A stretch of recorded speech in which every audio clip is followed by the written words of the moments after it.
Hello guys, welcome back to the channel. Today is Monday, the 14th of November 2016.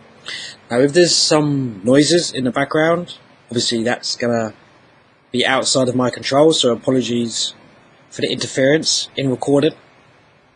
This article from Zero Hedge: chaos ensues as Europe splinters in response to Trump. UK, France, Hungary snub EU emergency meeting. This was published on the 13th of November, last night at 9:17 PM by Tyler Durden.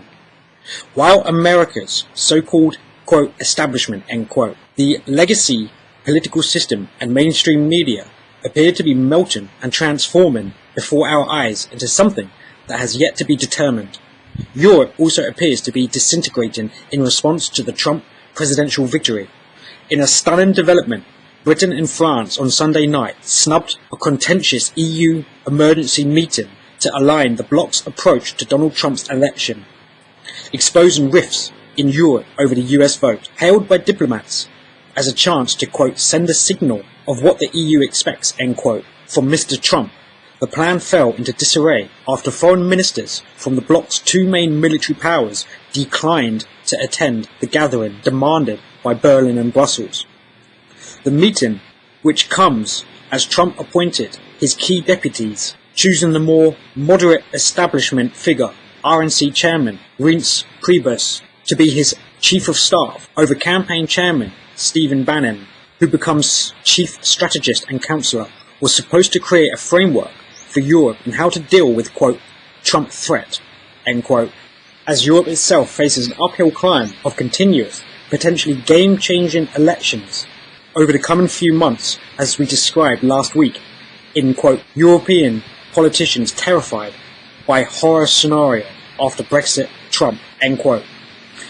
Instead, the split in Europe highlights the difficulties, quote, European capitals face in coordinating a response to Mr. Trump, who has questioned the US commitments to NATO and free trade and hinted at seeking of approachment with Russian President Vladimir Putin, much to the amusement of famous Eurosceptic Nigel Farage, who was the first foreign political leader to meet with Donald Trump at the Trump Tower over the weekend. Trump's move infuriated members of Europe's fraying core, with Carl Bildt, the former Swedish Prime Minister, tweeting, quote, if Trump wanted to look statesmanlike to Europe, receiving Farage was probably the worst thing he could have done, end quote, which is obviously something an establishment person would say. As the FT adds, British Foreign Secretary Boris Johnson dropped out of the Brussels meeting, with officials arguing that it created an air of panic, while French Foreign Minister Jean-Marc Ayrault opted to stay in Paris to meet the new UN Secretary General. Hungary's foreign minister boycotted the meeting, labelling the response from some EU leaders as, quote, hysterical, end quote. Johnson's refusal to attend will add to an already difficult relationship with his German counterpart, Frank-Walter Steinmeier, who has told colleagues that if he cannot bear to be in the same room as the British Foreign Secretary,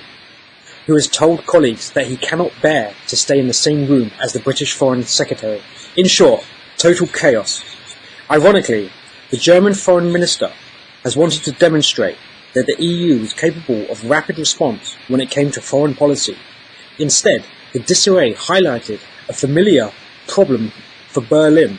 According to diplomats, quote, when the EU's most powerful country wants to lead, another member state doesn't necessarily follow, end quote, said one EU diplomat. But the German foreign minister put a brave face on events, saying on Sunday, quote, it's good that the EU meets to look into the consequences of the election of Donald Trump for Europe, end quote. A combination of Trump's election and Britain's vote to leave the EU has triggered calls for a total overhaul of the EU's foreign and defence policy, with Berlin and Paris demanding greater integration. Quote, if the US disengages from Europe, we need to look after our own security, end quote, said one EU diplomat. Those ministers who do attend the meeting will discuss plans such as bolstering the EU's ambition to mount joint operations during a scheduled meeting on Monday, which Mr. Johnson and Mr. Ayrault will attend. Elsewhere, as reported yesterday, NATO Chief Jens Stoltenberg warned both the US and its European partners against, quote, going it alone, end quote, on defence matters. Paris and Berlin had been coordinating their response to Mr. Trump's election, while London has jock-eyed to maintain its position as the US's main European ally. The French President and German Chancellor spoke before releasing two separate guarded welcomes to the President-elect last week.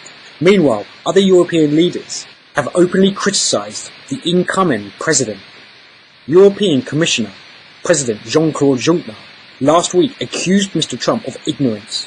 Quote, "We must teach the President-elect what Europe is and how it works. I believe we have 2 years of wasted time while Mr. Trump tours the world he doesn't know," end quote. But the most concerned of all will likely be Italy's Prime Minister, Matteo Renzi, who, as explained on various occasions, and as Bloomberg writes, is, quote, "next in the crosshairs for anti-establishment wave," end quote. Of course, with the US finding itself in a state of post-presidential election shock, it is only reasonable that Europe's own establishment forces are next. And this time, the impact will be far closer to the core, slamming first Italy, then France, the Netherlands, and ultimately perhaps Germany itself. So we know that the 100 will be initiating huge disintegrations of current laws and practices that have been set up by the current and former presidents. There's talk where he will be removing the agreements with NATO and military forces, obviously within Europe, and the constant pressure towards, obviously, the Russian borders.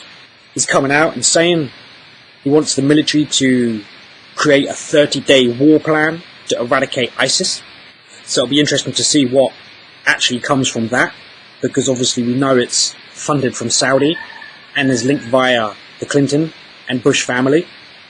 But just because Donald Trump has won the election doesn't mean the current system of establishment is going to just lay down. We already know that there is huge preemptive riots taking place throughout America as a retaliation.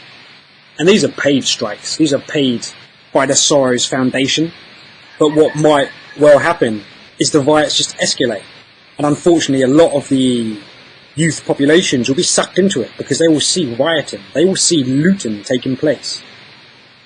And it's like what happened in the London riots. It starts over a very small situation, someone being killed, and it turns into millions and millions of dollars worth of damage. Theft, which affects the businesses of a lot of local people. Very rarely does it actually affect the establishment. So it really comes down to people having to be aware of what it is that is happening inside of their country. And the main issue will be teaching people about the indoctrination that has taken place and why it is they feel they might be fighting for the wrong cause or defending the wrong form of politics. It's not the people that are to be blamed. It's the multi-decade of brainwashing that has taken place.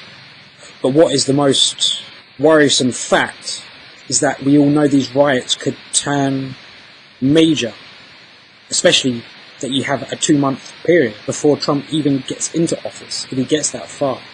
Because everyone is aware of this pending martial law that is lingering. If there is social unrest, everyone's aware of these FEMA camps that are now being readied for social unrest. And the only thing is, when you control every system, every financial structure inside of a nation, and somehow that power is being lost, they're not just going to lay down and take the loss. So it's going to be the people's responsibility to enforce that their electee gets into office. You will see huge clampdowns occurring throughout the United States during the next 2 months, all accumulating to the prevention of Trump taking office. And I'll leave that there, guys. Thanks so much for watching. Please do subscribe if you haven't. Please share this and give it a thumbs up and leave your comments if you have any. See you in the next one.